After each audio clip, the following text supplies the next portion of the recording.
Thank you. Clearly, a dense assessment of the impending orders and changes. And just for the folks watching at home, because we are streaming, the cameras are on, it may sound a lot like, well, how's the PUC going to handle this? Are we going to need more staff, or what the workload might be? We know that there's a lot of important details here in terms of any shift of duties and responsibilities from the FCC to or from duties and responsibilities by the State Commission. So those are not insignificant. So I guess a question for you, Roxanne, would be, are there any, in that vein, or just from a raw policy standpoint, any of the direction that you foresee here, any red flags from a California interest point of view? Is this something that's, for the most part, very helpful? Is there anything that's hurtful or that we ought to be cautioned about?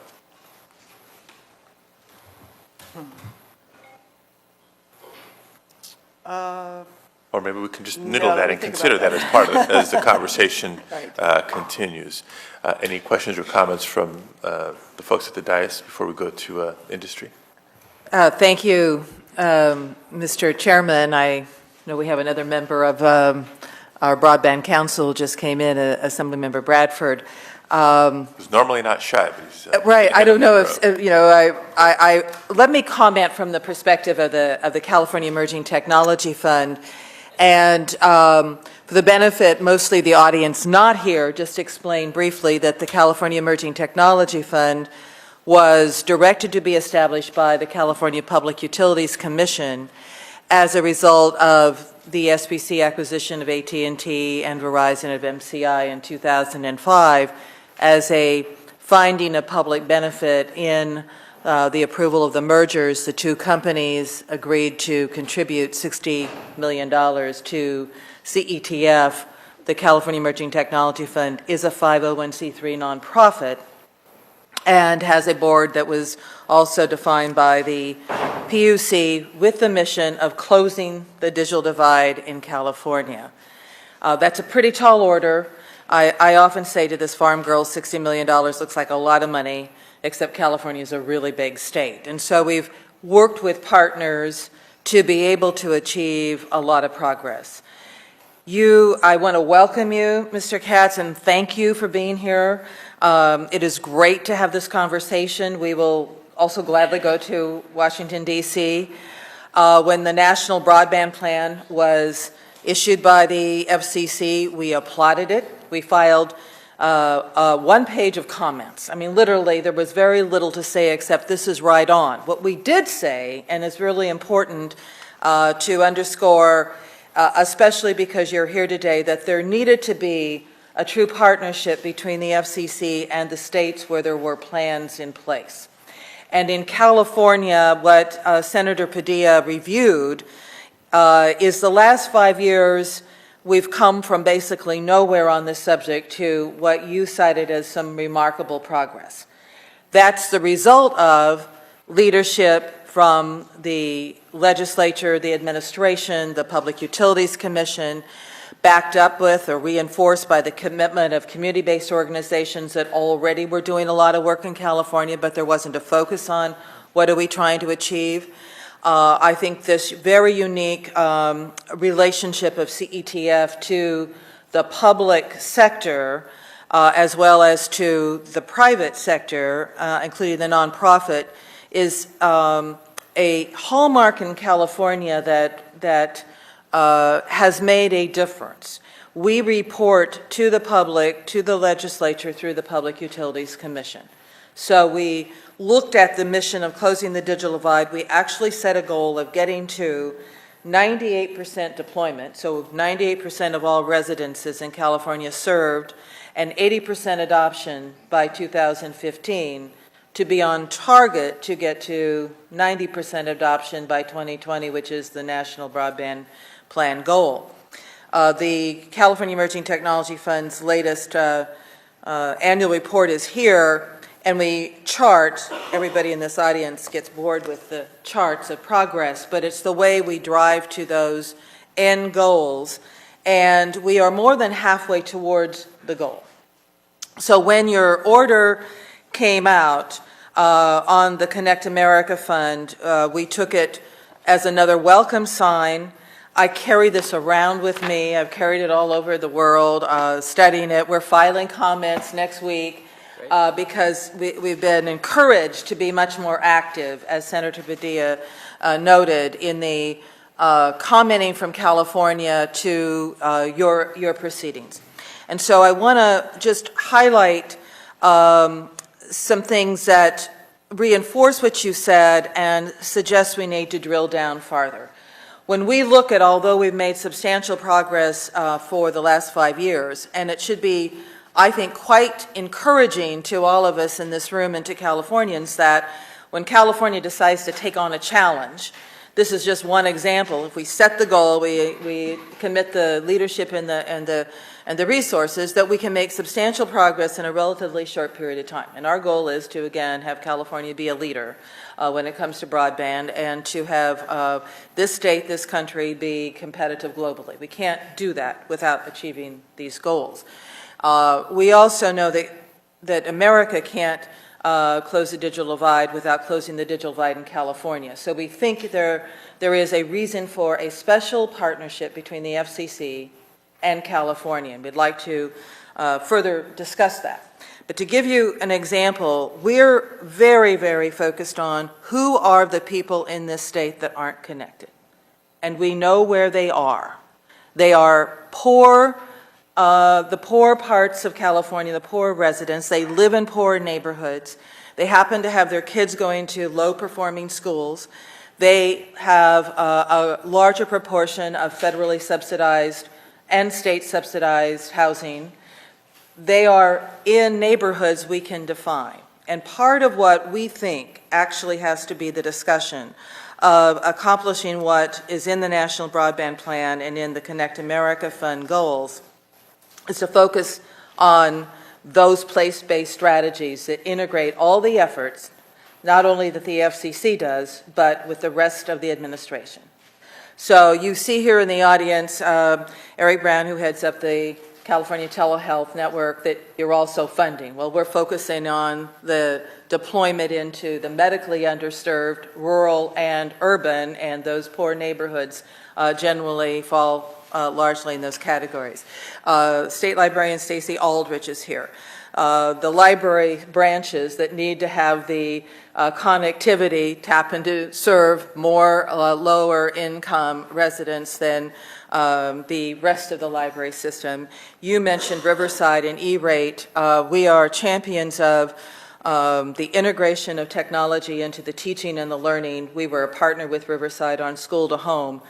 E-rate should actually be available, in our opinion, in the community around every low-performing school who actually puts together a comprehensive program to integrate broadband into teaching and learning.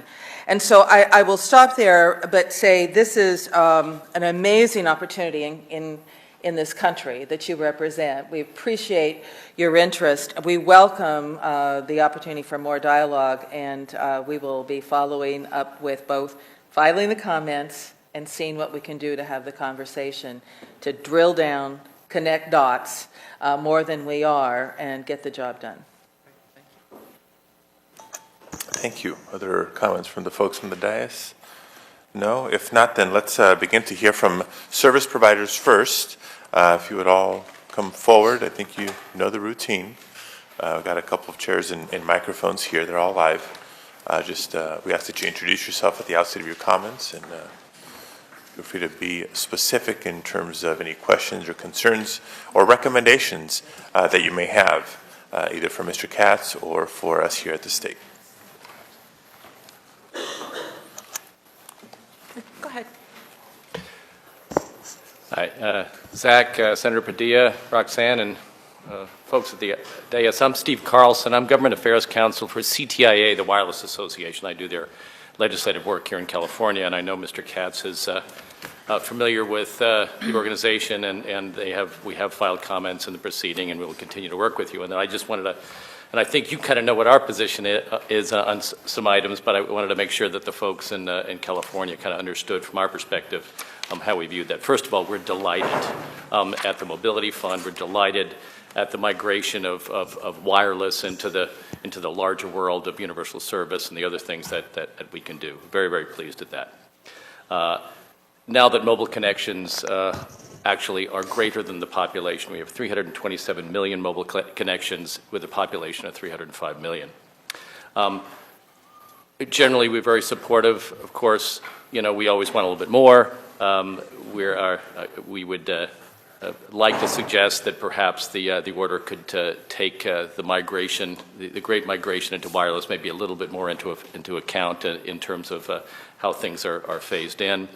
We're a little concerned that of the phase out of some of the legacy support on CEDC for some of the wireless companies, and our comments will reflect that. And I really actually liked your comment, Zach, where you indicated that even though wireless was only about 11% of the total, that you also viewed wireless as perhaps also be involved in some of the fixed location stuff. And actually, I think that's positive, and we certainly would want to be there on that. So we do think it's certainly an incentive, and that the order has provided, you know, a terrific incentive. With respect to, you know, how we think some of the policy should work, Mr. Katz indicated a concern about the issue of traffic pumping, and we are really concerned about that issue.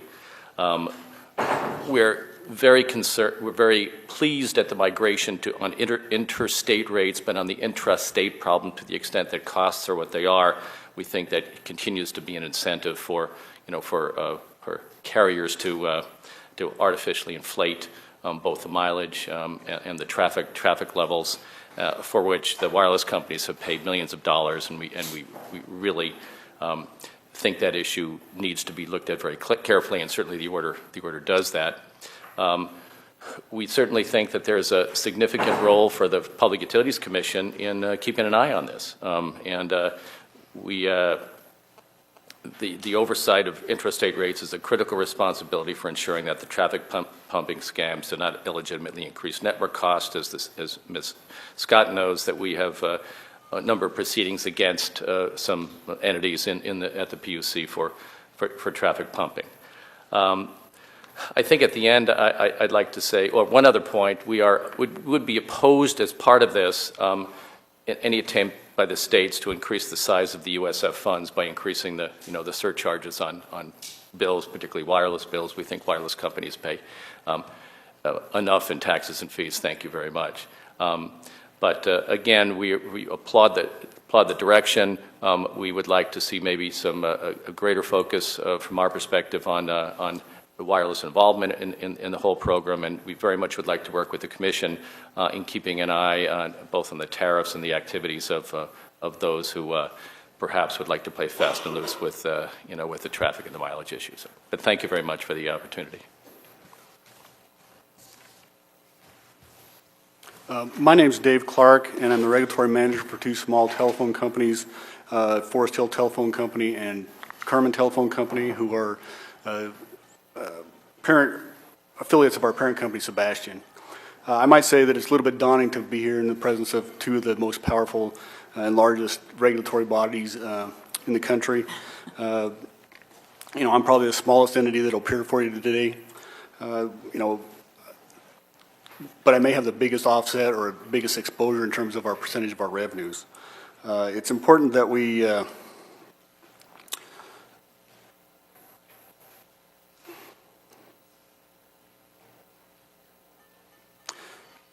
well, basically, I'm looking at this and thinking about the cuts that may be made based on corporate operations expense caps. And I thought this was an important enough proceeding that I bring my whole regulatory department, and that regulatory department is sitting in front of you. So when we talk about cutting our department, I'm not sure exactly how we do that. But again, my comments are as follows. Sebastian is, parent company of rate of return regulated companies. We serve sparsely populated and geographically challenged areas in the Central Valley and in the mountain east of Sacramento. Although I'm here on behalf of Sebastian, I believe that my remarks would be echoed by the other small rate of return carriers that draw from the California High Cost Fund A. First, I would like to thank the Senator Padilla for his leadership in the last year in the extension of the California High Cost Fund A program and for organizing this opportunity to discuss the impacts of the FCC's order. Second, my statements today are based on our best understanding of the FCC order at this time. As you know, the FCC order is complex. A number of the rules and concepts are still being developed, and the FCC will be addressing additional issues in further notice of proposed rulemaking. Finally, my statements are limited to the implications for rural rate of return carriers who receive funding from the A Fund and the customers that they serve. California's small A Fund companies already meet or exceed the minimum speed standards adopted in the FCC's order, 4 megabits downstream and 1 megabits upstream. This is due to California's combined policies of rate of return regulation and cost support from the High Cost Fund A program. Combined with support from the Federal Universal Service Fund, these funding mechanisms are the key to the small company's success in deploying the infrastructure necessary for providing high-quality service, both voice and broadband, in remote and hard-to-serve areas of California. However, the FCC order will reduce the amount of support we will receive from the various federal revenue sources. From our perspective, the state should fulfill 2 key policy objectives to implement the FCC order. First, California policies should follow the FCC's lead in clarifying that the universal service funding mechanisms are geared to promote deployment of broadband infrastructure. So the legislature and the CPUC should make very clear that the CHCFA and the overall regulatory incentives allow for investment in broadband-capable facilities. Expressly allowing investment in broadband-capable facilities to be included in a rural carrier's rate base will ensure that we continue to invest with confidence in the improvement of our networks and that our rural customers continue to have access to affordable advanced communication services. Second, California should be prepared to step up and ensure that sufficient funding is available for the deployment of broadband-capable infrastructure in rural areas. Our costs have not changed, and federal funding mechanisms have been reduced. So California needs to provide additional funding to ensure that rates remain reasonable and investments in rural areas continue to occur. For rural rate of return companies, universal service policies rely on continued support from the High Cost Fund A. The importance of the A Fund as a cost support mechanism for rate of return carriers cannot be underestimated. Without the A Fund making carriers whole, customers' rates in rural areas would skyrocket, and our ability to fulfill our care of last resort obligations, let alone provide advancements in broadband-capable infrastructure, would be compromised. State policymakers need to decide what constitutes an affordable rate for rural customers to pay for a broadband-capable network, and then commit A Fund support to ensure it is provided. If federal and state sources of support are not sufficient, 3 negative consequences could result. 1, rural customer service rates will be increased, possibly to unaffordable levels. 2, a small company's ability to invest in this network and effectively provide broadband-based upgrades will be reduced. And 3, rural communities will be left behind if their local networks cannot keep pace with the ever-increasing demand for capacity in the communications environment. So to summarize, California should mirror the FCC's focus on funding broadband-capable infrastructure. And 2, California should be ready to provide sufficient funding to ensure that rural consumers continue to have access to advanced communication services at reasonable and affordable rates. Thank you. Hi, I'm Sarah DeYoung, and as Senator Padilla and Zach and Jackie and Roxanne know, I represent CalTel, which is the CLEC Association in California. And we had a lot of members who participate directly in the FCC's process, and I have members as large as Level 3 and EXO and Earthlink and COVAD, and then I have some very small members who just participate through ComTel or through CalTel.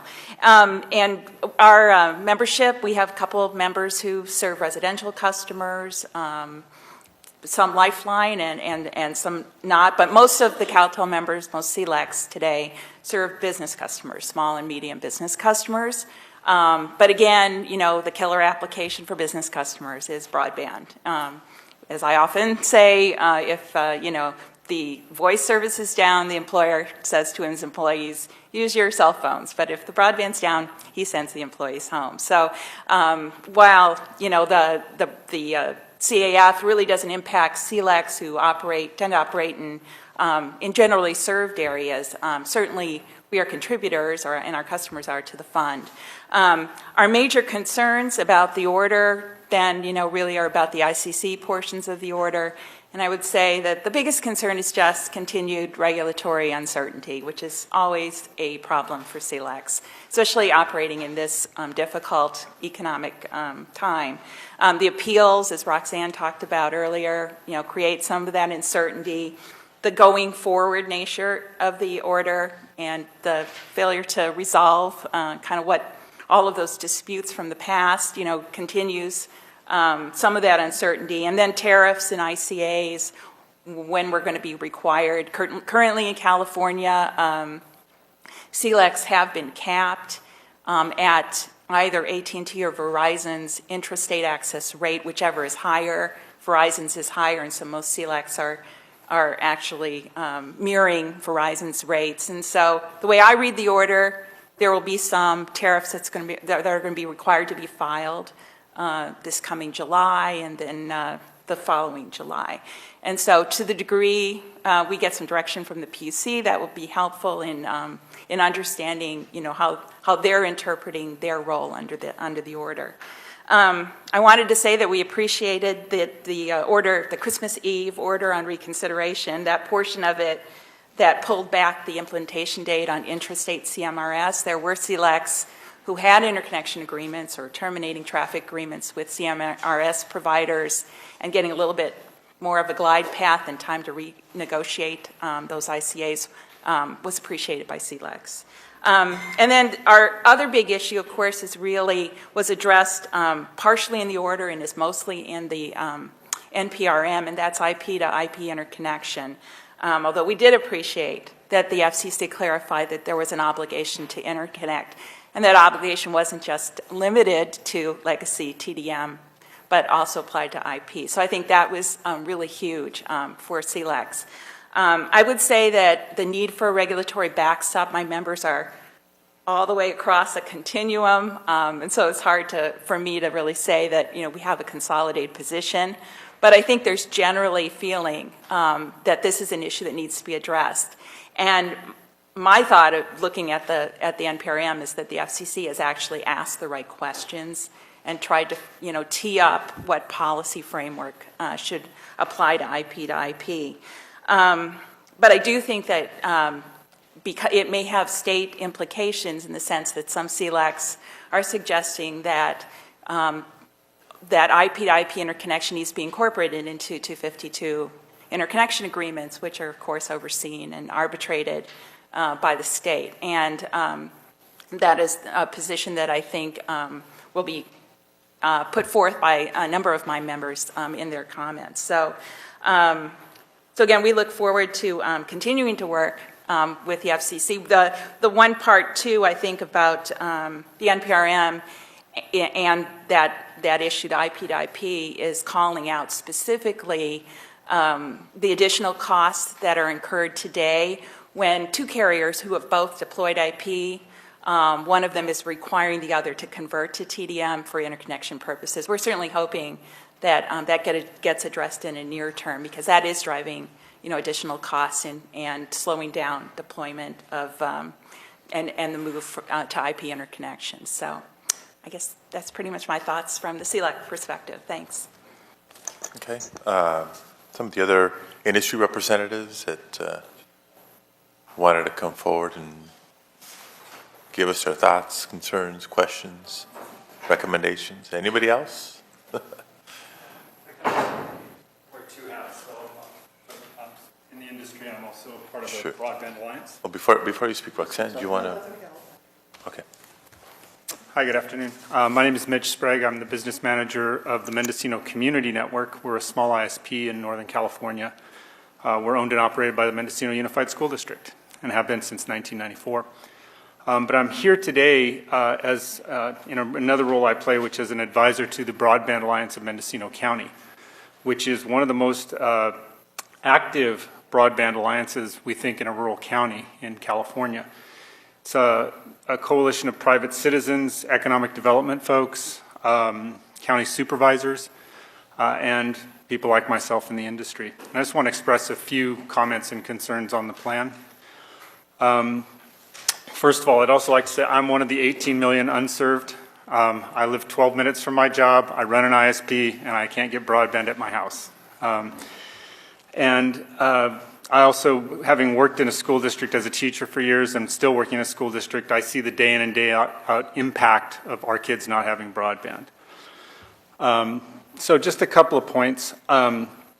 One thing is, I would like to thank you for coming, first of all. It's great that you're here. One of the things that we are looking at is how do we build out in areas where the major carriers haven't built out? And what if they don't take the money? What happens then? We have a number of areas in our county that are what we call cherry-picked or orphaned, where either Comcast or AT&T has built out the large majority of it. To build a network out to them, backhaul the traffic, buy the access, the backhaul back to the internet, would be a pretty daunting concern for us, and we're wondering what that would look like, and if they turn the money down. So that's something we're concerned about.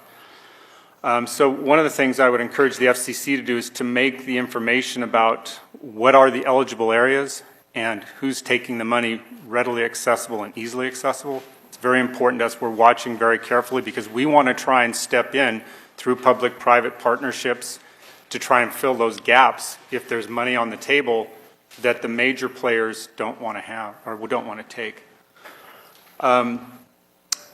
The second concern that people in our area have that kind of dovetails with that is carrier of last resort.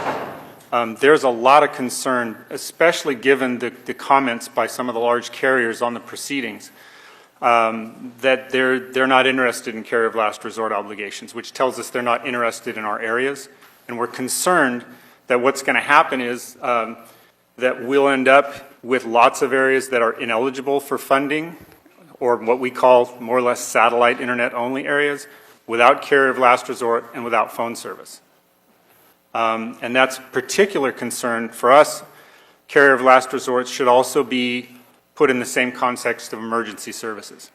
When the power goes out, when we have problems in our counties, it's the good old landline that seems to hang in there, and it's a very important part of what we do. So people have asked me to express that. On mapping, we still think that both the state and federal maps of our area are grossly inadequate, but we don't expect you to fix that. We're going to fix it for you. The Broadband Alliance of Mendocino County is right now doing an aggressive mapping project of our area. We would like to work with both the PUC and the FCC so that we can update our data. Another thing that shouldn't be considered as done is the mapping. So we would like to hear from you what formats things need to be in, what kind of statistical information you need. We have a lot of people who are working on doing that. And then I think the last thing is rural call quality. I'm just glad to hear you're talking about that. So those are our concerns. Again, thank you for the time, and keep rural folks in mind when you do these things. Absolutely. Thank you very much. And you forgot to tell Mr. Katz here, it's a beautiful part of California. Yes. Mendocino County. It's I famous know, California I know it redwoods. well. I wish I could get on this trip. Other folks who want to come forward? Yeah, please, please.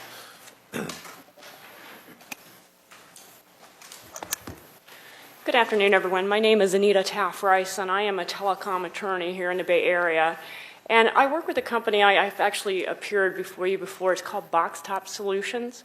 And I just want to applaud the effort to look at partnerships between private and public entities, because we really believe at Box Top the only way we're going to get broadband adoption, as opposed to just simply getting the facilities deployed, is if there's a sustainable business model that enables people who are poor, who are perhaps ethnically in a group that they have language problems, rural areas. You've got to try to reach out to these people, I think, and make broadband actually affordable.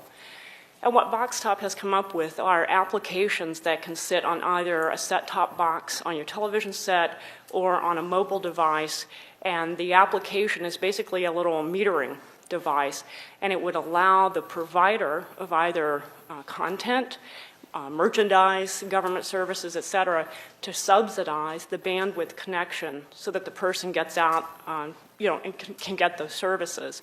And, what we're finding is that this is really a paradigm shift. I mean, at the moment, the onus is on the end user to figure out how to pay for that bandwidth. And so a lot of the government programs have tried to figure out how can we subsidize that from ratepayer or from tax dollars. We really think that's not a sustainable business model long term because people are scrutinizing very carefully every penny that goes to the tax base now. So I wanted to make you aware of that and to offer at least a couple of suggestions on what I think the FCC and what the Broadband Council can do to help us. At the moment, because this is a paradigm shift, at the moment, end users pay for the bandwidth, and carriers, frankly, have not been especially innovative nor supportive of helping us figure out how do we get these applications out there to reverse the burden of paying for bandwidth. There's a fascinating situation in the state of Georgia. They actually passed a statute that requires insurance companies to reimburse the patient if they go and get medical care via a telemedicine link as opposed to going to a doctor's office. Very innovative, very interesting idea that really does begin to look at bandwidth as something more than just a commodity. I mean, this really is something that I think is a basic infrastructure that really has to be there. But there's all different kinds of way to have that paid for. It really doesn't just have to be the end user. Another thing that I think would be very useful in California is that if we had government adoption of providing services to people who either cannot get out, they're mobility impaired perhaps, again, economically disadvantaged, elderly people often have a difficult time getting out. If they could stay at home, have a broadband link that would be actually subsidized by the Veterans Department or Medicare or whoever the agency might be, not only is it a green technology, it actually, I think, is a cost saver for the government. I'm sure you've heard in California there was an effort a year or so ago thinking about getting rid of buildings, government-owned buildings in California, because it's incredibly expensive to have a location where the recipient has to come and see you. So I think if we could get more public policy thinking about how do we use broadband, really how do we build that into the package of things that government may want to consider, just like building roads and just like building water infrastructure. Broadband is one of those things, and again, it's not just the facilities. Clearly those do have to be there, but once the facility is there, you've got to find a sustainable way for the end user to be able to keep paying for those broadband services. So I guess I just throw out the idea that I think public-private partnerships are a great idea, focusing as much as you possibly can on partnerships that have sustainable business models behind them. I think long-term is really the way that we're going to have to go. And at the moment, it appears to me that applications are really the wave of the future. To date, a lot of the programs that have been offered through telecommunications networks at any rate have been very network-centric. And by that I mean the network itself did the monitoring, it did the billing, it did everything from a centralized location. And that's been great when all you were trying to do was sort of keep track of a certain number of minutes for switch telephone service. It's not as capable of dealing with a more robust, these applications that I'm talking about could actually change on a second-to-second, a minute-to-minute basis. And as an example, the application would sit perhaps on a mobile phone or on a set-top box, and there would actually be a visual cue that would be given to the purchaser. Perhaps it would be a green square when someone else is paying for the bandwidth. As you're getting to the end of what they're paying for, it would perhaps go yellow and then eventually go red. And that means at that point, then you have to do pay-as-you-go or however else the end user is able to pay for that bandwidth. So I just offer that as an idea, and I think there's a lack of cross-pollination between application providers, for example, and telecom carriers and content providers. Those really are sort of three different camps right now. And I think there's going to have to be more of an integrated approach if we're ever going to get to the point where, it's really a three-legged stool and everybody wins. If we get to this paradigm where, content providers, government providers, all pay a little bit of the bandwidth, and that way people who can't afford it right now suddenly can have bandwidth available to them. So I thank you for your time. So, thank you. Folks from, we have more speakers, okay. Don't be shy. We got 4 chairs up here. We don't need to go one at a time. Come on. Thank you. I just want to introduce myself. I'm Dr. Blanca Gordo, and I am a scholar at UC Berkeley, and I'm also at the International Computer Science Institute evaluating a BTOP project. And delighted to meet you here, and I wanted to just welcome you to this California and then addressing a very important issue for us here in California, which is the digital divide problem that affects low-income populations and primarily ethnic social groups.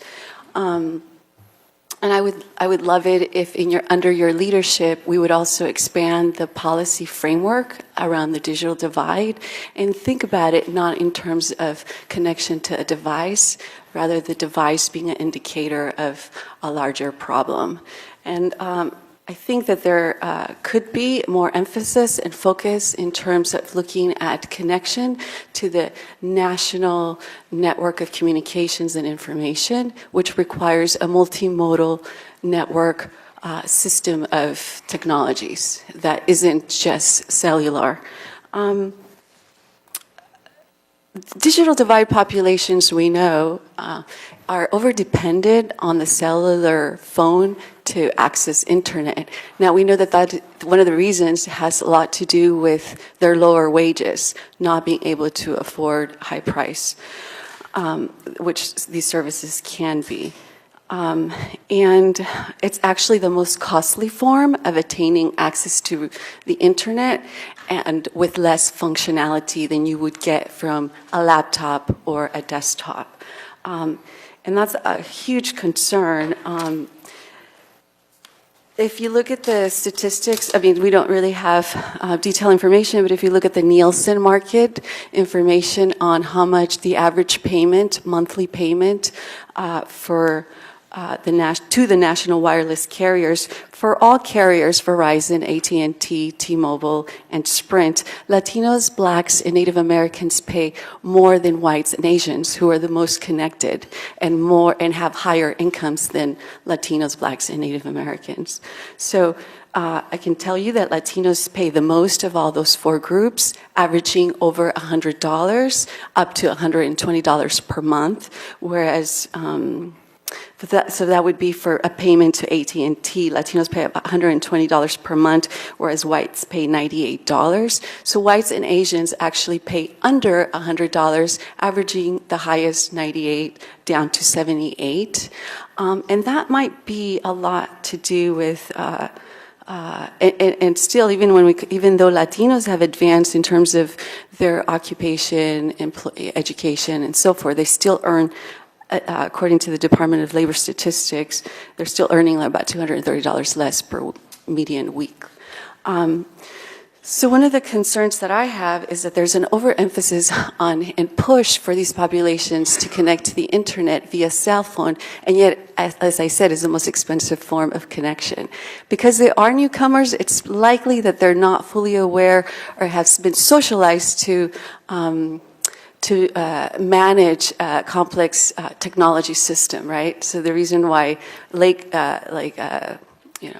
first comers, whites and Asians, we sort of learn how to manage the system financially in terms of where we pay to get the most function. So I would like it I would really encourage us to expand that broader policy framework to what that means beyond this mechanism to indicate that the problem has lessened and take other social, economic, political, and institutional, even cultural factors that could explain, that could help us balance this out.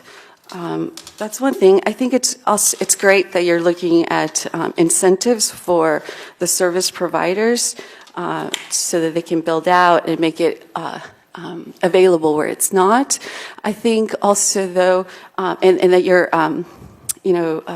overriding or modernizing some of the rules so that it makes it easier for them to invest and return their reimbursement. I also think that we could work on creating rules on the other end, which would be the end users.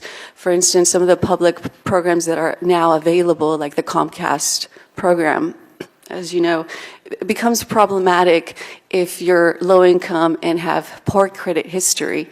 So one of the rules in terms of the distribution of accessing these resources are also problematic and also need to be modernized and take into account the exact root of the problem. It's likely that when you don't have money, the first thing to go is cable. And so it was likely that because you have low income, you couldn't keep up with the payment. Now, if we make that a requirement that you have to have had not that history, it kind of defeats the purpose. It's like somebody said, it's like having a gift that you can't open. So I would really like to encourage you to also look at the rules, the sort of rules in terms of the distribution to be able to access these resources and do, like Sunne said, connect the dots in terms of making that available. And to also think in terms of providing training services so that people are also assisted to make up for over a decade of not having access or utilizing the system. For us, we've been socialized into the system. We've embodied certain standards that we have yet to give words to, and we have evolved into a level of sophistication that low-income populations are still lacking because they don't have that resource or opportunity. So I just wanted to encourage you to also expand that policy framework that way. Thank you. Thank you very much. Good afternoon. My name is Regina Costa. I'm the Telecommunications Research Director for TURN, the Utility Reform Network. TURN is a statewide California consumer group. We have been active in telecommunications and other utility matters for over 30 years, and we essentially played the role of an independent advocate. And as such, we are very active members of the National Association of State Utility Consumer Advocates, NASUCA, and have been very much involved in the FCC proceedings. There's an old saying, the devil is in the details. And with an order that's over 700 single-spaced pages, there are an awful lot of details. And first and foremost, I want to endorse the comments of the gentleman from Mendocino County. I think they were very pertinent, they were right on target, and the point about ensuring that the carrier of last resort obligations remain and are applied under this framework is absolutely vital. I have to respectfully disagree with some of what Mr. Katz said.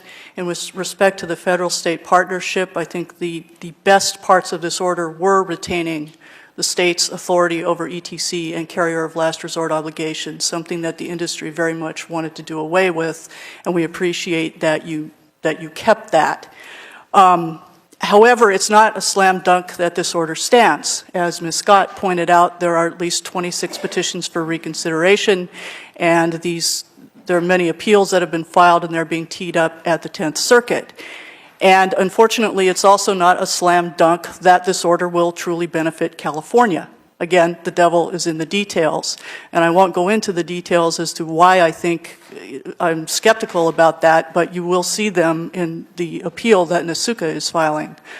One key point that needs to be reinforced here, and I think a couple of speakers have made it, is that there are fundamental elements of this framework that have been punted to future proceedings. And the comments of some of those are going to be submitted next Wednesday.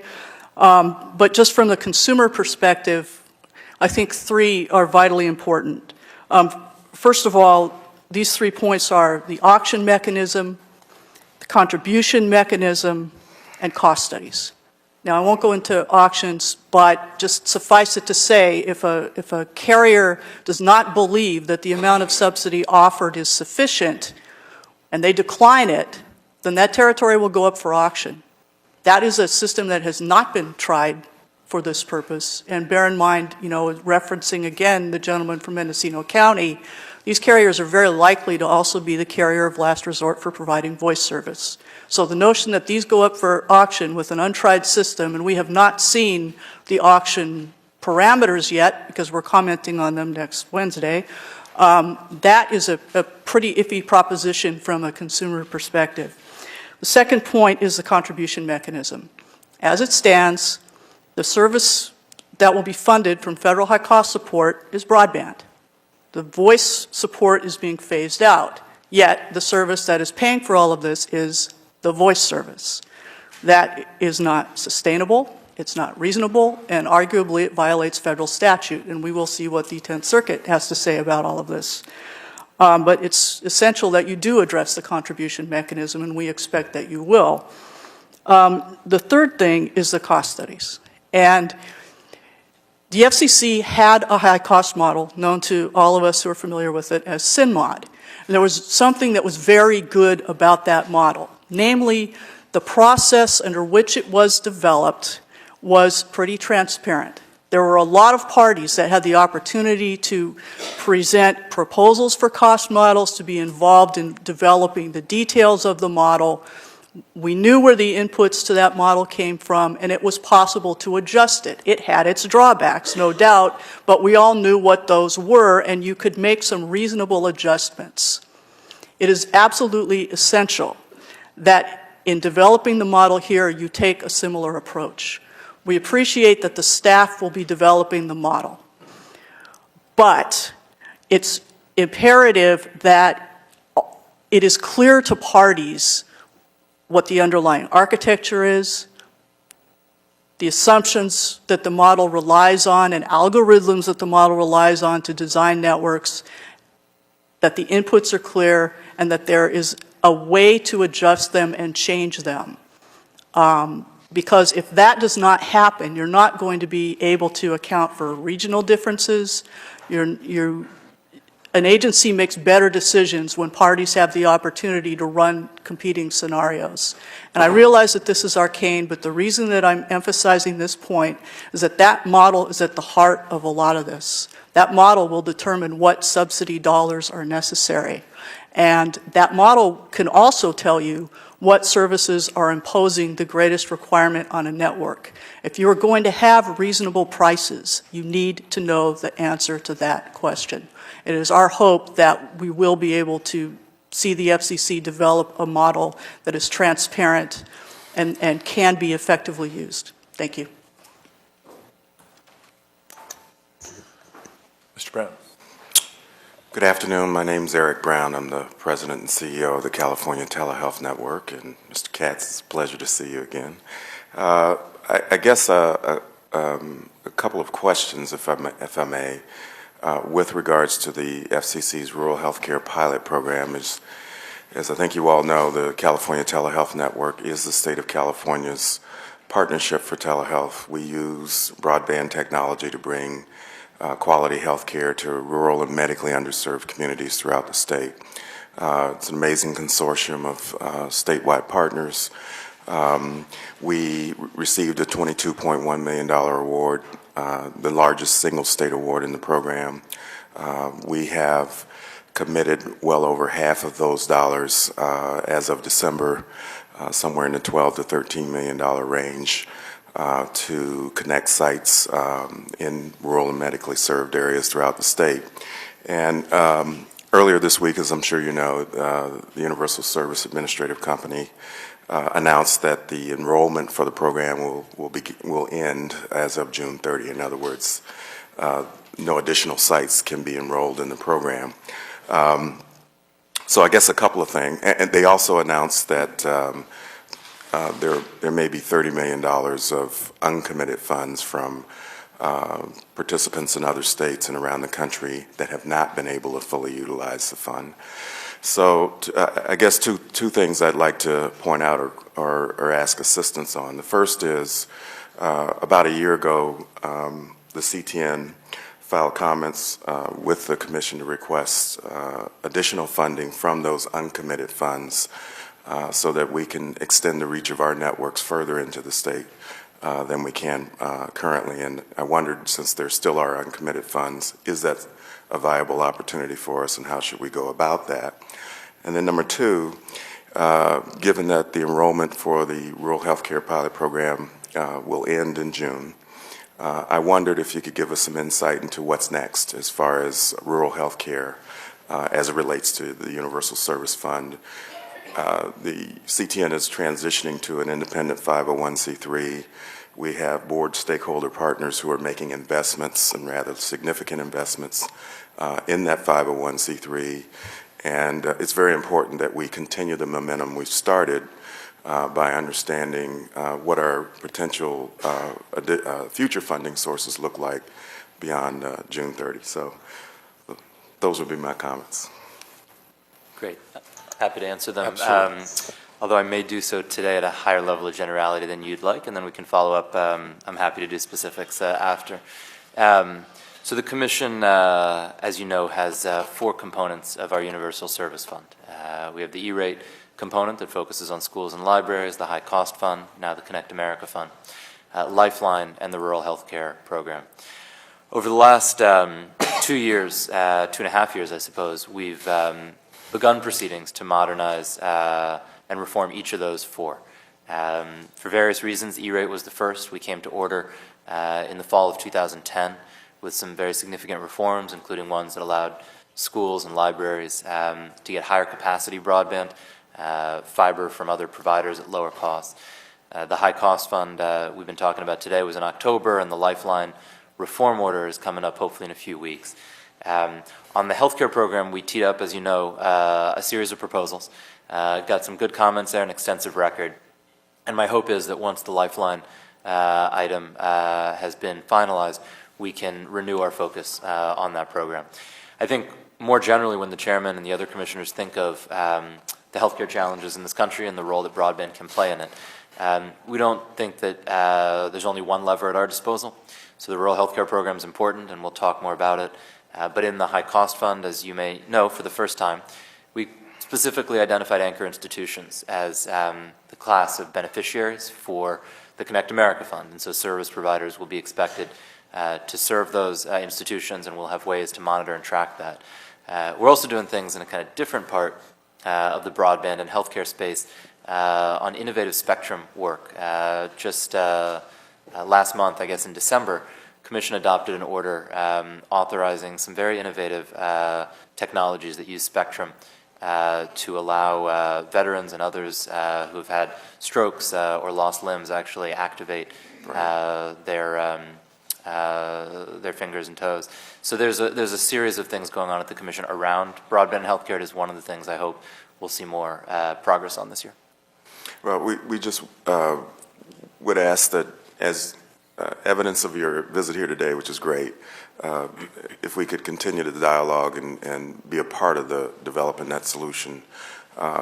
There's a lot more work to be done in a state like California, and as I said, I think we're in a stage where the momentum is actually picking up as we are deploying the network to sites. There are success stories happening.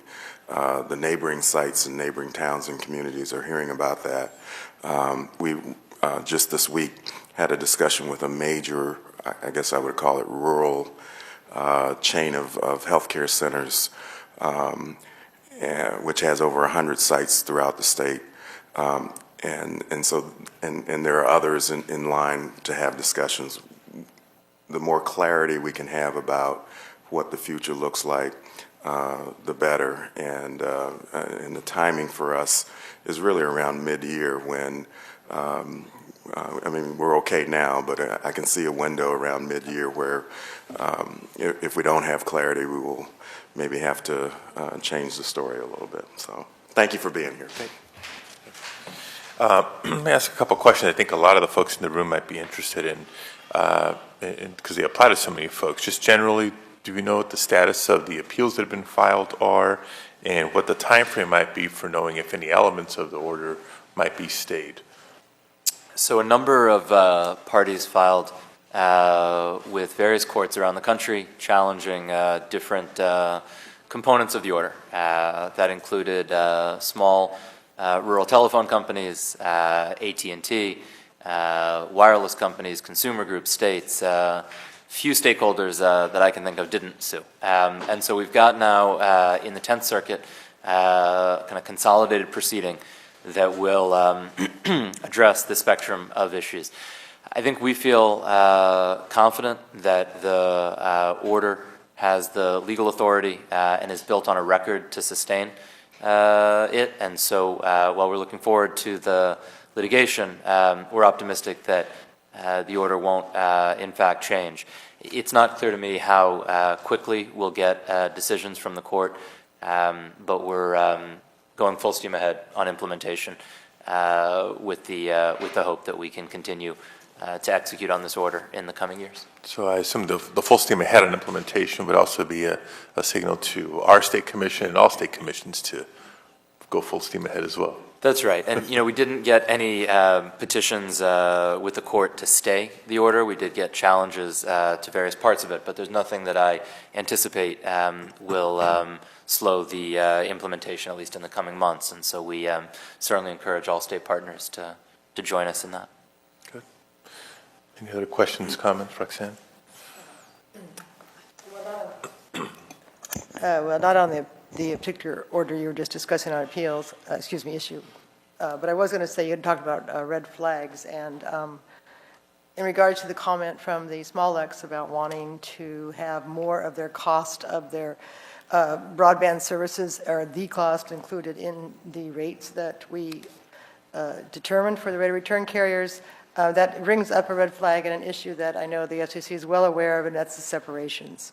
Right now, under the separations program, we cannot, the state is credited with 75% of the cost of the loop, and only 25% of the cost of the loop goes to the feds.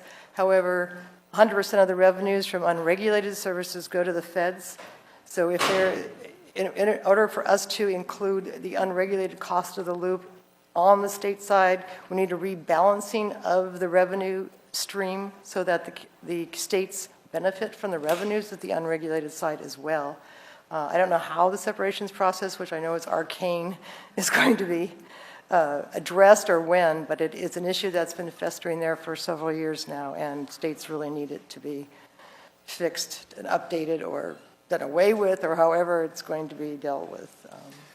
It's a good point. We definitely hear you on that. During the lengthy process of developing this order, there were a lot of discussions with stakeholders and with the federal state joint board on separations, which is the entity comprised of FCC commissioners and state commissioners that's been tasked with focusing on the separations issue.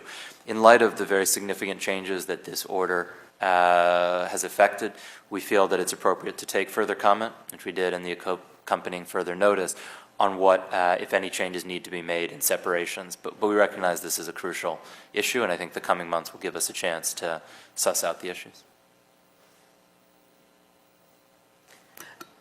A question that we've wondered about and considered how could we be more engaged is, what is the process that the FCC may be using to engage the other federal agencies, departments, HUD, Health and Human Services, U.S. Department of Education, Labor, on how do we really accelerate the deployment of broadband in housing? And we've had lots of exchange with Secretary Donovan. How are we really pushing the integration of the technology in healthcare?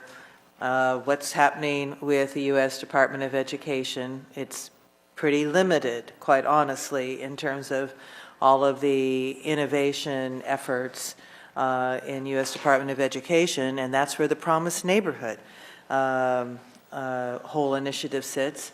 There is not an explicit focus on broadband deployment in those Promised Neighborhoods. We have included it as part of applications to the U.S. Department of Education on Promised Neighborhood. We have actually Promised Neighborhood Initiative legislation pending here in California, and one of those policy issues is how to integrate it. And the U.S. Department of Labor does not insist on digital literacy as part of workforce training. So my question is, what's the mechanism being used to really get the broadband plan implementation embraced sincerely and deeply in the federal departments, and how can we assist you in doing that? It's a very good question. So as you may know, the National Broadband Plan had a few hundred recommendations, kind of specific, concrete, actionable recommendations.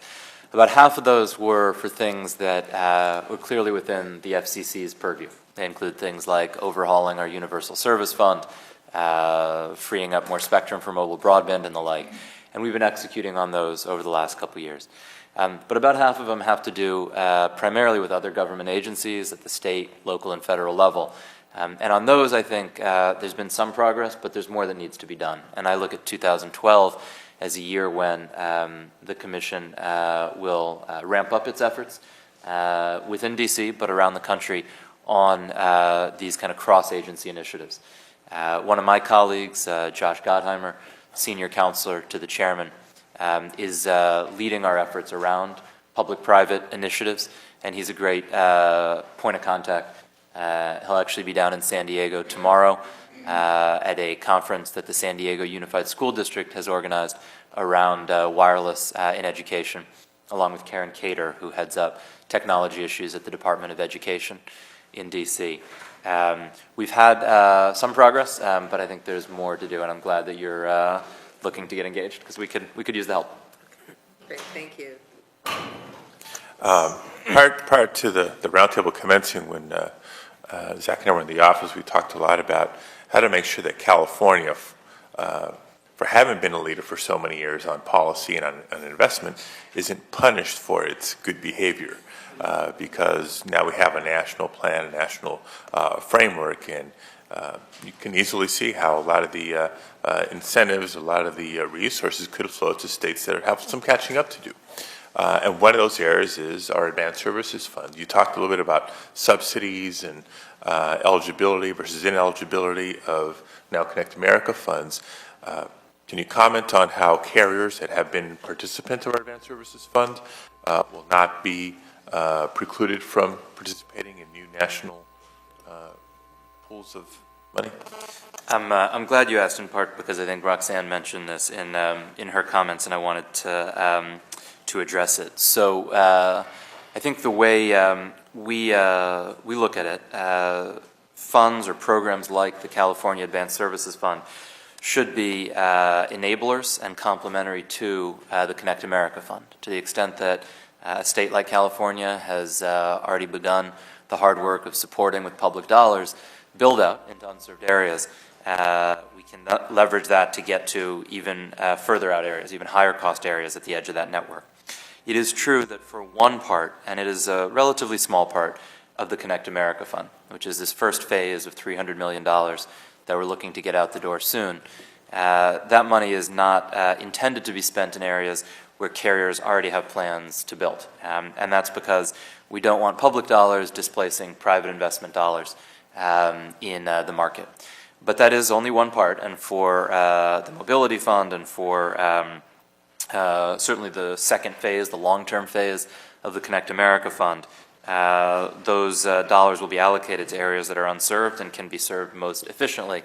To have a fund like the California Advanced Services Fund, I think gives California a competitive advantage, where carriers who will be competing in California and Pennsylvania and Texas and other states that may not have these mechanisms, carriers in California will have that added support. And so to use that support and maybe have somewhat smaller need for federal support, but still be able to leverage that support to connect households, I think can be a win-win. So that's our hope. And can you reiterate also the distinction between the subsidy or in assistance and investment on the infrastructure build-out side versus the ongoing service, keeping it affordable? Right. It's a good point. So the first phase of the Connect America Fund, which will provide this money for short-term build-out, and the second phase, which will provide 5 years of funding, I think can be complementary to, for example, Lifeline support to the extent that migrates to broadband, which can help at least for low-income folks with that monthly cost. But we understand that there's not just upfront costs, but very significant ongoing costs, and the way businesses invest and amortize expenses. It's not a stimulus type program. So that's part of how this is architected. And maybe to the PUC, something that we can consider for some of the geographic areas out there in California and some of the specific carriers that have been participating with the Advanced Services Fund for that, build out, reach out. If we're in that 5-year window that Mr. Katz just explained, is there a way to migrate projects from Advanced Services Fund only, because that's been our reality up until now, to maybe a Connect America fund with less Advanced Services Funds so we can further stretch our own dollars. Some of the applications have come in with just maybe a 10% match of the Advanced Services Fund, and some are significantly higher. So there's probably a prioritization that can take place in that assessment as well. If I could just add one thing, and I think this was brought up by one of the panelists earlier. California is a net payer into the Universal Service Fund, although there's a lot of E-rate dollars and Lifeline dollars that flow to the state, and some rural health care dollars, which we heard about. There typically haven't been many high-cost fund dollars that flowed here, even though there are a lot of very high-cost, very rural areas in California, and a lot of consumers in those areas, dwarfing the population of unserved consumers in many other states.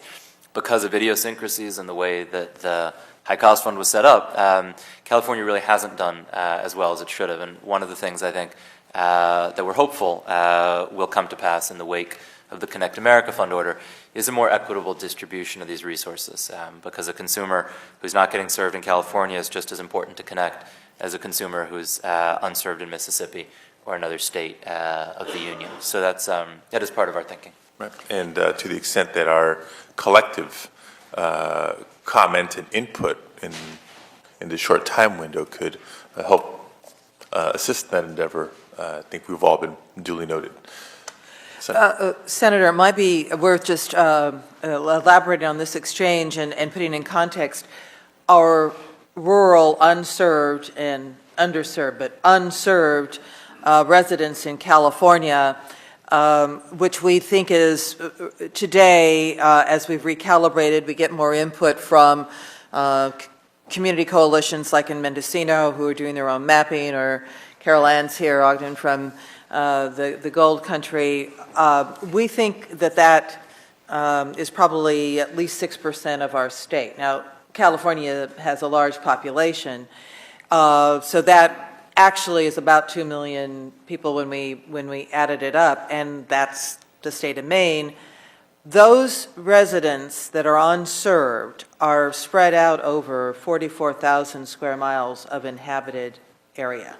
So I'm excluding such, public lands, public parks. So 44,000 square miles of inhabited California is unserved, and that is geographically the size of Kentucky.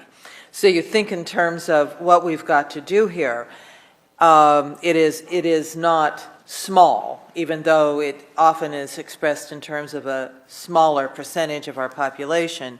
This is just on the deployment side. The other thing about California is that we are the #1 ag state, and our agricultural communities are a pattern of rural and often isolated, although they're not necessarily meeting the distance that is in the U.S. Ag Bill. And that was in round 1 of ARA what USDA, Rural Utility Service, relied upon. Secretary Vilsack actually changed that definition for round 2, although the word didn't really get out. I'm flagging this because we know the advantage of broadband to everybody, but including rural and farming communities, just to get the information about how to improve their use of water and be more efficient and get their products to market. And so any thought leadership from the FCC on what should be the definition of rural that takes into account a state such as California that is so heavily ag, but our agricultural communities, although isolated, don't tend to be as far apart as what the definitions are of some federal legislation, would be really helpful in order to get our state served. Good to know. Thank you. Okay. Any other questions, comments, inspirations? If not, let me just offer a few comments in closing as we begin to wind down. It's been about 2 hours, and I think a very, very robust and constructive, productive conversation. Main thing I want to share is just how thrilled I am that we're actually having this conversation today. For those of you, there's a lot of familiar faces in the audience because you come to all the committee meetings and you weigh in all the bills that come through, and there's a good chunk of relatively new faces or infrequent faces to the committee. So a lot of you know this, but not all of you do. Prior to my election to the Senate, I served for 7.5 years on the City Council in Los Angeles. I was first elected in 1999, and within 2 weeks made chair of the Information Technology Committee for the City of Los Angeles. Mr. Brown is smiling because he remembers some of those early discussions and debates. And I remember at the time talking about the digital divide because large areas of the district that I represent, the very community I grew up in, is one of those that's on the wrong side of that gap. And it was, even back in those days, the beginnings of my efforts to do what I can to close the digital divide. And whether it was looking for private investment to step up to the plate or driving public policy to try to effectuate it, it seemed like 100% of the dialogue was strictly limited to infrastructure build-out. You either had the fiber optics in your neighborhood or you didn't. And even if it was in your neighborhood, was it down the middle of your street where you can connect, or was it just somewhere in the vicinity, and what your options may or may not be, hardwired or wireless. But for those advocates in this space, we know that, well, the physical connection, as difficult as it has been, and we've made a lot of progress since then, is just one piece.